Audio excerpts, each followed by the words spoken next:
Natasha Wilona bantah balikan dengan Verrell Bramasta, dirinya hanya menganggap kakak Atalan Naufal itu sebagai sahabat.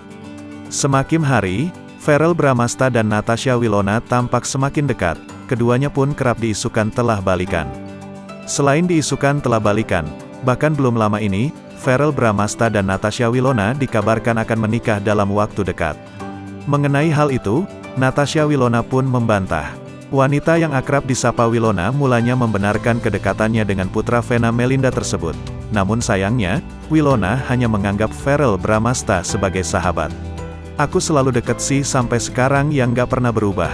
Maksudnya menjaga persahabatan dan juga tetap baik-baik," kata Natasha Wilona di kawasan Sudirman, Jakarta Selatan, Senin, tanggal 25 April tahun 2022.